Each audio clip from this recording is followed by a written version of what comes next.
Mindful AI lab company की founder और CEO AI ethics की विशेषज्ञ सूचना सेठ इन दिनों चर्चा का विषय बनी हुई है। सूचना पर अपने 4 साल के बेटे की हत्या का आरोप है। उन पर आरोप है कि उन्होंने अपने 4 साल के बच्चे को होटल में मार डाला, फिर उसके शव को बैग में रखकर भाग रही थी। लेकिन गोवा पुलिस ने टैक्सी ड्राइवर की मदद से सूचना सेठ को कर्नाटक के चित्रदुर्ग से गिरफ्तार कर लिया, जिसकी कैब में बैठकर सूचना गोवा से बेंगलुरु जा रही थी। जब से ये खबर दुनिया के सामने आई है तो हर कोई हैरान रह गया है। अब सूचना सेठ पुलिस की हिरासत में है। बहरहाल गोवा मर्डर केस में आए दिन बड़े खुलासे होते जा रहे हैं। आपको बता दें, ये अहम खुलासे एक दर कर ये बता रहे हैं कि किस तरीके से सूचना सेठ ने अपने 4 साल के बच्चे का दम घोटा। हम आपको ये जो तस्वीरें दिखा रहे हैं, मेरे कैमरामैन जॉर्ज आपको ये गाड़ी की तस्वीरें दिखा रहे हैं, जिस गाड़ी से ये गोवा छोड़कर बेंगलोर जाना चाहती थी। 30,000 में गाड़ी बुक की गई थी। इसके टैक्सी ड्राइवर द्वारा जितने भी स्टेटमेंट दिए गए हैं वो गोवा पुलिस ने रिकॉर्ड किया और इसी गाड़ी में सूटकेस था, जिसपे कथित तौर पर उस सूटकेस में बच्चे की लाश को लेकर ये बेंगलोर जाना चाहती थी रोडवेज से। आगे चलते हैं, हम आपको ये पैसेज दिखाते हैं। ये एक्सक्लूसिव रिपोर्ट है टाइम्स नाउ भारत की। इसी पैसेज के बीच में इंटरोगेशन चल रहा है इस वक्त सूचना सेठ का इन्वेस्टिगेटिंग ऑफिसर के साथ। आपको बता दें, ये तीसरा दिन है, लेकिन अभी भी कुछ पुख्ता स्टेटमेंट सूचना सेठ की तरफ से कुछ हाथ नहीं लग पाया है गोवा पुलिस को, क्योंकि वह 3 दिन से केवल एक ही बात पर टिकी हुई है कि उसने यह कुछ नहीं किया। वह सुबेरे उठी और उसने देखा कि उसका बच्चा मृत्यु पाया गया था। ये इसका स्टेटमेंट है कि मैंने कुछ नहीं किया। आगे बढ़ते हैं, आपको बता दें ये गोवा पुलिस स्टेशन कैलनवुड का जुरिस्डिक्शन में आता है और इस जगह से कुछ देर की दूरी पर ही वो होटल था जहां पर सूचना सेठ रहती थी। और आज अहम दिन है इस पूरे खुलासे को लेकर, क्योंकि आज के दिन ही रिक्रिएशन ऑफ क्राइम सीन होने वाला है। इसमें अहम पहलू हाथ लग सकते हैं कि आखिरकार ये 7 और 8 तारीख को क्या कुछ हुआ था। इसके अलावा हम आपको तस्वीरें दिखा रहे हैं कि किस तरीके से गोवा पुलिस की पूरी टीम यहाँ पर तैनात है और लगातार इंटरोगेशन चल रही है। 16 से ज्यादा लोगों के अभी तक स्टेटमेंट रिकॉर्ड ले चुके हैं। आइए आपको उस cab driver Roy John D'Souza के जरिए वो पूरी कहानी बताते हैं जो डिसूजा ने पुलिस को बताई है।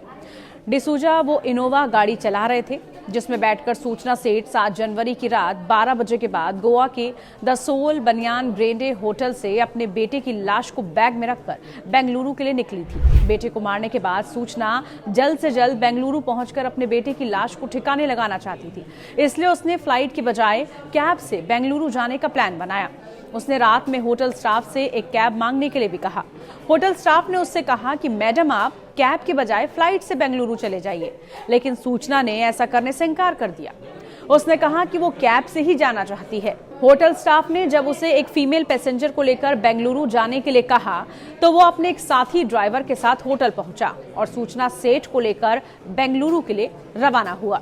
इसी दौरान होटल स्टाफ ने गौर किया कि जब सूचना होटल आई थी उसका बेटा भी उसके साथ था, लेकिन जाते समय बेटा नहीं है। वहीं सूचना जब गाड़ी में बैठने आई तो उसके हाथ में लाल रंग का एक बैग था। डिसूजा ने वो बैग उठाया तो उसे वो बहुत भारी लगा। उसने सूचना से पूछा, मैडम ये बैग इतना भारी क्यों है, क्या इसमें शराब है? सूचना ने कहा कि नहीं, काम का सामान है। इसके बाद डिसूजा ने बैग को उठाकर डिग्गी में रखा और गाड़ी स्टार्ट कर दी। हाँ, मुझे उन्होंने पूछा था कि क्या लगेज लेके जा रही है। मैंने बोला कि एक बैग है और एक्चुअली मैंने उनको बोला था कि थोड़ा हैवी लग रहा है मुझे, लेकिन उस वक्त भी मुझे, अभी क्या होता है सबका अलग अलग रहता है, अभी कुछ बता नहीं सकते। उन्होंने बोला था कि काम का सामान है करके, लेकिन थोड़ा बहुत डाउट आता है, लेकिन 100% नहीं था। लेकिन जब वो पुलिस ने बोला कि सेकंड टाइम जब बोला कि मतलब वो बच्चा मिसिंग है या एड्रेस फेक है, तो थोड़ा बहुत हो ही जाता है और बाद में तो उधर कंफर्म ही हो गया वो। उस समय रात के ठीक 12:30 बज चुके थे। अगले 1.5 घंटे तक गाड़ी चलती रही, लेकिन हाईवे पर पहुंचने पर ट्रैफिक बढ़ने लगा। गाड़ी गोवा कर्नाटक बॉर्डर पर पहुंच चुकी थी।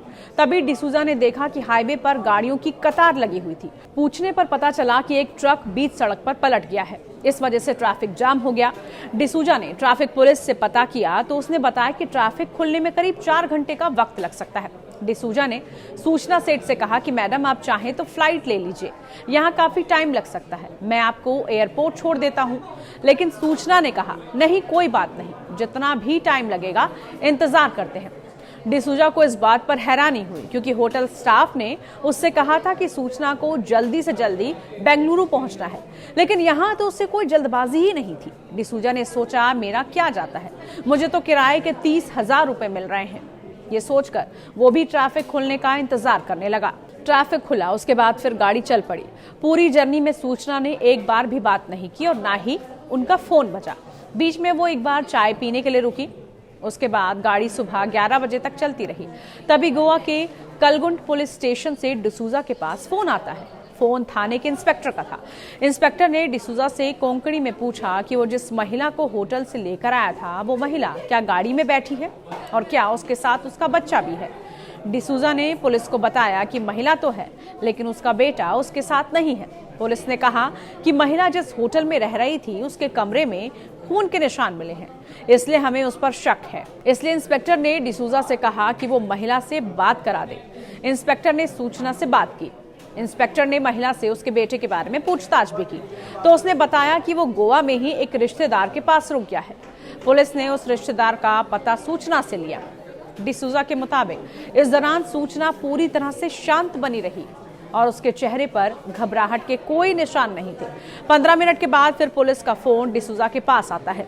पुलिस ने डिसूजा को बताया कि सूचना का बताया हुआ पता फर्जी निकला। अब पुलिस डिसूजा से कोंकणी में फिर बात करती है और कहती है कि वो किसी भी तरह फौरन अपनी गाड़ी को किसी नजदीकी पुलिस स्टेशन पर लेकर आए और इस वक्त कोई ऐसी हरकत ना करे जिससे सूचना को उस पर शक हो। उस वक्त गाड़ी हाईवे पर दौड़ रही थी। जो साइन बोर्ड लगे थे वो कन्नड़ में थे, इसलिए वो कुछ पढ़ नहीं पा रही थी। डिसूजा ने गूगल मैप की मदद से ही पुलिस स्टेशन को ढूंढने की कोशिश की। गूगल मैप ने जो नजदीकी पुलिस स्टेशन का रास्ता दिखाया वो उसके करंट लोकेशन से 150 किलोमीटर की दूरी पर था। ये पुलिस स्टेशन तो उसे काफी दूर लगा। तभी उसने एक योजना बनाई। गाड़ी को एक रेस्टोरेंट के पास रोका और वहां के गार्ड से नजदीकी पुलिस स्टेशन के बारे में पूछा। गार्ड ने उसे बताया कि चित्रदुर्ग जिले में आईमंगला नाम का एक पुलिस स्टेशन है जो यहां से सिर्फ 500 मीटर की दूरी पर है। डिसूजा ने तुरंत गोवा के कलगुंड पुलिस स्टेशन के इंस्पेक्टर को पूरी बात बताई और कहा कि वो थाने पहुंच रहा है। इस तरह डिसूजा सूचना को कोई भनक लगे बिना गाड़ी को लेकर थाने पहुंच गया। अब सूचना की नजर थाने पर पड़ी तो उसने डिसूजा से पूछा कि गाड़ी क्यों रोक दी है। डिसूजा ने कोई बहाना बनाया और गाड़ी से उतरते ही सामने खड़े पुलिस अफसर के हाथों में अपना फोन दे दिया। फोन पर दूसरी तरफ से अब भी गोवा के पुलिस इंस्पेक्टर ही थे। दोनों थाने के बीच बातचीत हुई। डिसूजा के पहुंचने से पहले ही गोवा पुलिस आईमंगला पुलिस स्टेशन से सूचना सेट के बारे में जानकारी दे चुकी थी। इसके बाद पुलिस ने सूचना सेट के बैग की तलाशी ली और उसे गिरफ्तार कर लिया गया। इस तरह पहले होटल स्टाफ और बाद में कैब ड्राइवर की सूझबूझ ने सूचना सेठ की गिरफ्तारी करा दी, वरना हो सकता था कि सूचना बेंगलुरु पहुंचकर अपने बेटे की लाश को ठिकाने लगा देती। सूचना ने पुलिस को यह भी बताया कि उसने अपने बेटे को इसलिए मार दिया कि वो नहीं चाहती थी कि वो अपने पिता से मिले। सूचना अपने पति से तलाक ले रही है और इसकी प्रक्रिया भी चल रही है। फिलहाल कोर्ट ने बच्चे की कस्टडी मां को सौंपी थी, लेकिन पति के प्रति नफरत ने उसे बेटे का हत्यारा बना दिया। अगर आपको ये वीडियो पसंद आई हो तो उसको लाइक कीजिए, शेयर कीजिए, कमेंट करके भी जरूर बताइए और आप देखते रहिए टाइम्स नाउ भारत डिजिटल। नमस्कार।